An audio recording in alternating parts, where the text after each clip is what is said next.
don't stop.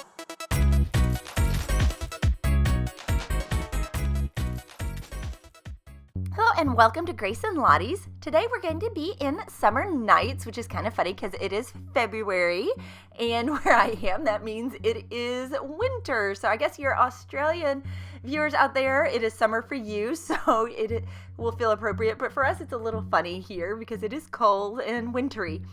So I'm going to be working in this book doing the watch picture. Now with this one, I'm going to be working a little bit differently with tritones more than what I have been. And the paper on this is a little bit thin. So I've got a piece of cardstock that I have cut to fit, and it fits nicely when I've got my book in a bag or something so that it doesn't, get all crinkly. But with these tritones in this, they work really well. I did some birds on the nameplate page with it, and I'm happy with the way they turn out.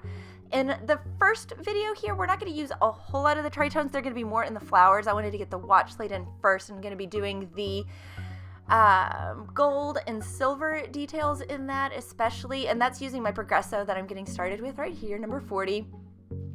I like using the Progressos over the Polycolor for this, especially when I'm doing large areas, just because I don't feel like I have to sharpen it as much, and just gives me a little more options, and they're a little cheaper to be able to use as well, even though they look exactly the same. They're color matched, that's why it's 40 gold in the Progresso, 40 gold in the Koh-I-Noor Polycolor as well. So there's going to be a lot of gold and silver today as I go around, and then a little bit of blue with the tritones, but we will have more in the next video with the tritones, so you'll get to see some more on shading with those, as well as just how to use those to make leaves, and use the fact that they are the multicolors in there to your advantage in doing leaves, because it'll automatically switch it for you, and I really like that aspect of these.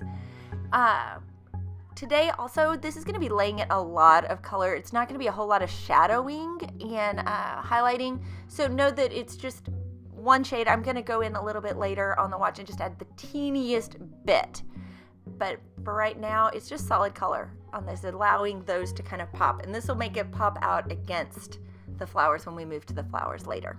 Enjoy!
One of the things that is great with this paper is that it erases really well, that I've learned. So I decided I wanted to put some silver up in the top of the watch. So I was just erasing that gold right off, and I put the silver on. So even though it's a thinner paper, that is one advantage that I found on it so far. So enjoy that. So if you decide to change your mind, it's not so hard to do with this book.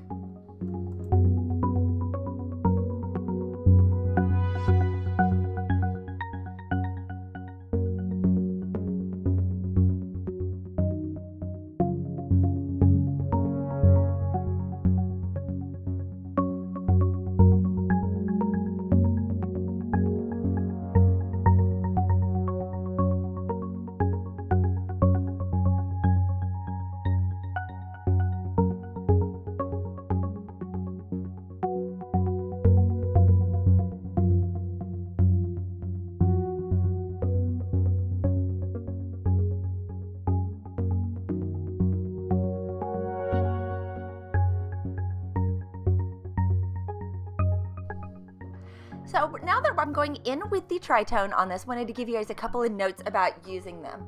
In these little pieces of the pocket watch, I am not working on any shading or highlighting, but just putting in some solid color. Now to create a variant as it's going around, every time I pick my pencil up and go to a new little shape or piece in it, I rotate my pencil, and that allows for the little variants that are naturally in the pencil to come out. So the colors are close in these, but they're not exactly the same. Just like stones out in nature, they're going to be close, but they're not going to be 100% perfect, you know.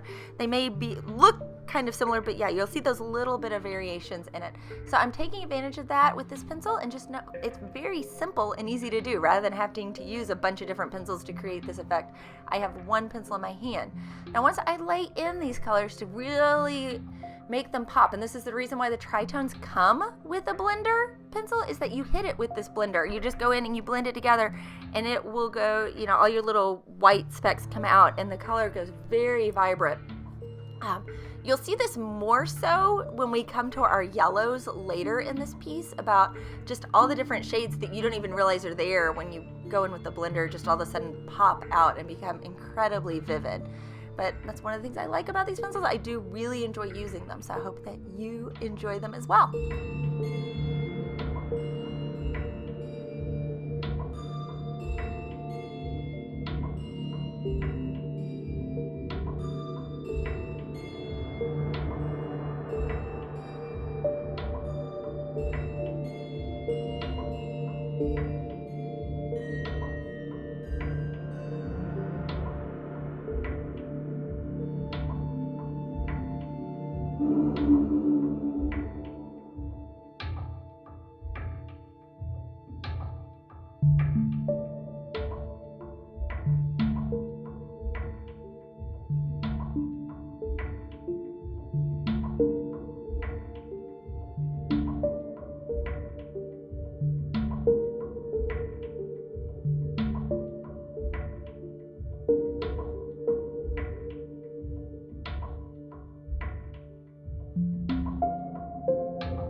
In and doing just a teeny bit of shading on the watch, and what you'll see is that I just use this dark gray to go around the edges, and then I go in with my Polycolor white to help blend it together. I was hoping to lighten up the silver just a teeny bit. The white did a good job of blending it all together, didn't whiten it up, and so you'll see later I come back in with my Prismacolor white just to help brighten it up just a little bit more. And there's a good chance that when I finish this piece and because there's going to be a pastel background and some things to go in with this, once I hit it with fixative, then I will probably go back through with the Prismacolor white one more time just to lighten it up just that little bit more, just because I really wanted that outer edge to be lighter than the inside of this. So that will be coming in the future, but I'm just going to work all the way around. So I'm going to speed this up quite a bit because there's a lot of repeats here.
Now going in to do the pearls up at the top, because I pictured this as a pearled chain.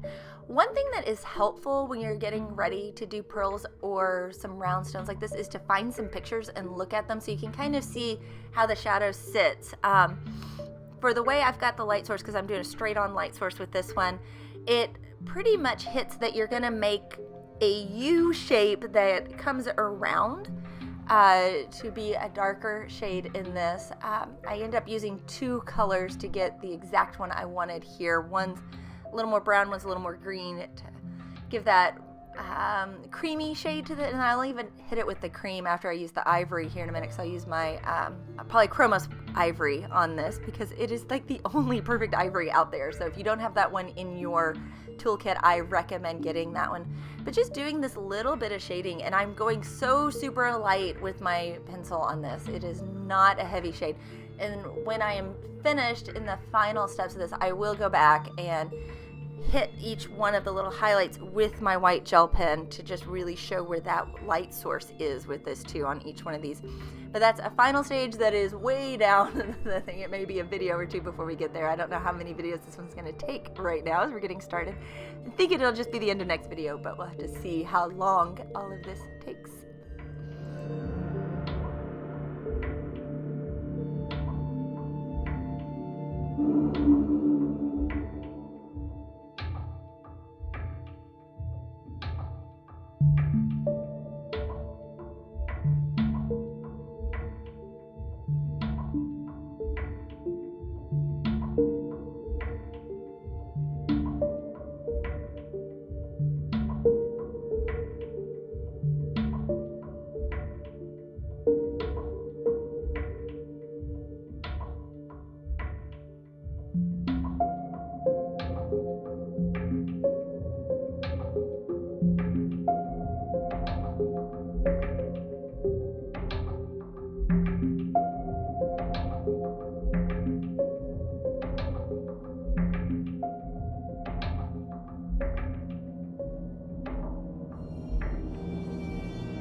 Now that I've got those subtle shadows in, I'm just going to go back over a lot of the gold again just to make it a little more deep around it, because I felt like just needed a little more. So another coat, and that's the good thing about going in with lighter coats is you can always go back and add more. So that's what I try to do in my work, learning that it's working in layers. That is the secret with color pencils. Don't think you're going to get it the first time around. Don't try to. You will kill your hand, and it will not be a pleasant thing to color. But knowing that you can come back and just keep adding and adding layer upon layer, and you will get those subtle effects that you're going for by able to do that, as well as you can get really dramatic effects too by layering and not just working off of one. So that is it for this video that I hope you have enjoyed it. I have got some work going on here in my house right now, and it is a little bit noisy. I'm sorry for all the bangs. Didn't do the voiceovers yesterday because it was even noisier, and I thought it might be a little quieter today, but they are still banging up there. So it has been, think of it as like a drum beat in the background, I guess, of these, and enjoy it. I hope you have enjoyed this video. If you have, please be sure to like, share, and subscribe, as well as you can follow me on Instagram and Twitter. I am at Grace and Lottie's. I post pretty regularly there, and I have the blog, and that is graceandlotties.com. I have that domain name. And other big news, if you haven't noticed, the channel URL, that's the website address, got changed this week. So I now have Grace and Lottie's as the channel URL. So it's like youtube.com/c/Grace and Lottie's now. So that's exciting that it is not just random letters now. So everything's together. Yay! Moving forward with all of this, I just want to thank you guys for your support and for your continued viewership, and I would love to see what you're doing, so please share them with me. Remember that art happens in everyday life. Make sure you're watching for it. Bye. Don't stop.